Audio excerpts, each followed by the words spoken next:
Can you drink coffee when you are on this starch solution, starch-based diet?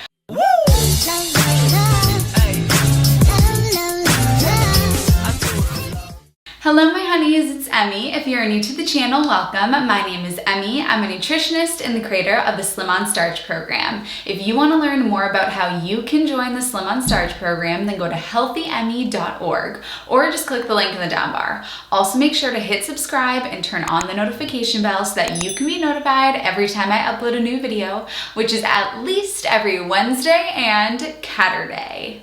I work with a lot of moms. Moms like their coffee.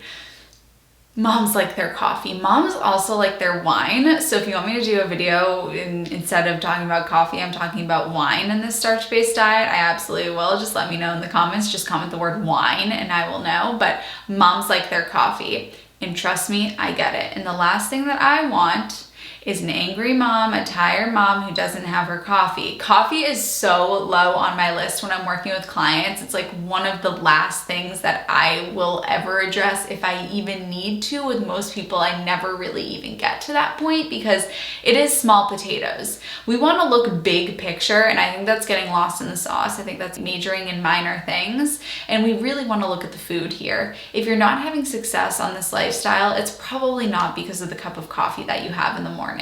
And maybe the one that you have in the afternoon too. Now, if you're putting milk and sugar and cream and all this stuff in it, that's a different story. But with most of the people that I'm working with, they're either drinking it black, which is like, you are a bad if you're drinking your coffee black. But with most people, they're having coffee with like a splash of almond milk, and they're like, Emmie, my almond milk doesn't have any oil added, it doesn't have any sugar added, and I'm so proud of them for saying that. And I'm like, it's fine, let's keep it in, let's just focus on the food. And then down the line, if we find that you're not having success and you're really doing a great job implementing this day in and day out, and you're doing it and it's great, then we can take a look at that. But it's usually not something that I address. But I will humor you and I will give you some information about why it is that coffee could be wreaking havoc on your goals. And it has to do with sleep. It also has to do with your cortisol and your adrenals. Okay. It also has to do with your hunger fullness cues, now that I think about it. Once I start talking about a topic, it's a runaway train. Okay, let's talk about sleep first. When we sleep and we sleep well, we get a nice deep sleep, we increase our leptin levels and we lower our ghrelin levels. These are the two hormones of many hormones that contribute to hunger and fullness.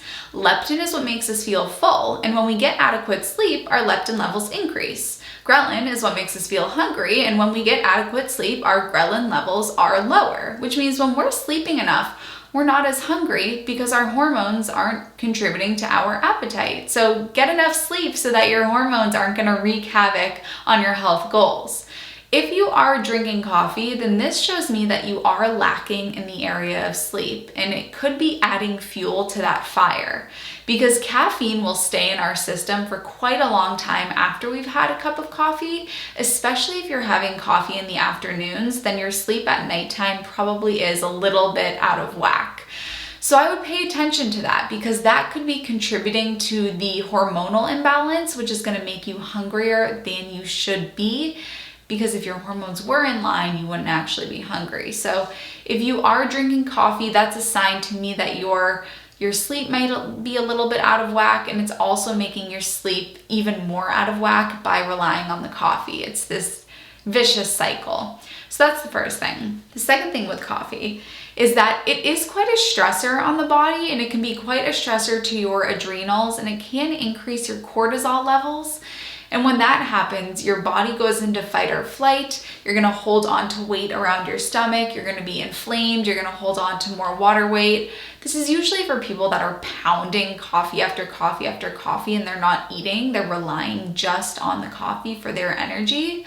For these people, they might have a bit of trouble because their body is just pumping out so much adrenaline and so much cortisol that they are in fight or flight.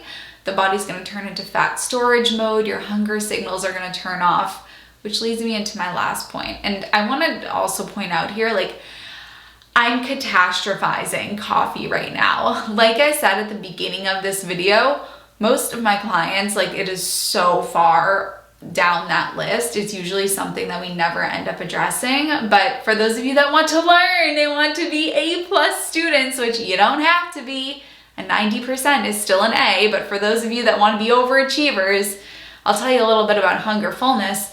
You'll often find that when you're truly hungry, you are turning to coffee, or when you're low on energy, you think that you're hungry. So it creates a huge mess with your hunger fullness cues, because you're looking at coffee as a form of energy, when really the two most important forms of energy for health are sleep and food. These are the forms of energy that we want to rely on, and coffee is like this third party's in the mix now. So then my clients are like, I can't tell if I'm hungry, I can't tell if I'm tired, and I can't tell if I'm reliant on coffee and I'm just fueling this addiction. So when you push that out of the mix, when you push the coffee out of the mix, it really allows you to get in tune with your sleep and your hunger fullness cues, and it doesn't have that mistress that's messing everything up. So for most people, go ahead and drink your coffee. For a lot of the clients that I work with, they try to get an A+. They're like, I'm gonna cut out coffee too, I'm doing the whole thing, which can sometimes backfire, because if you go too hard into this, it might not be sustainable. So when somebody's like, I'm gonna give up coffee, I'm like, whoa, let's pause. I wanna talk to you about this. Why are you giving up coffee? And they're like, I'm just on such a kick right now. Like, I'm feeling good, so good on Slim on Starch. I just want to keep this going. And I say, are you just doing this because you kind of want to get an A+? Like, you have an A, you may as well go for the A+ type of thing.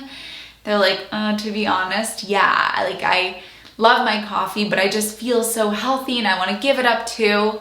I usually pump the brakes on that with clients, because I don't want to set my clients up for having incredible success in the short term, but not in the long term.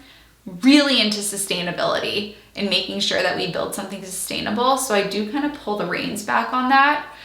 Anyway, that's what I have to say about coffee. If you made it to this part of the video, comment whether you drink coffee or tea. I'm a tea girl. I love my herbal teas, but comment if you drink coffee or tea, and then comment any question that you have that you would like me to answer in a video. I love you, honeys, and I'll see you in my next one. Woo!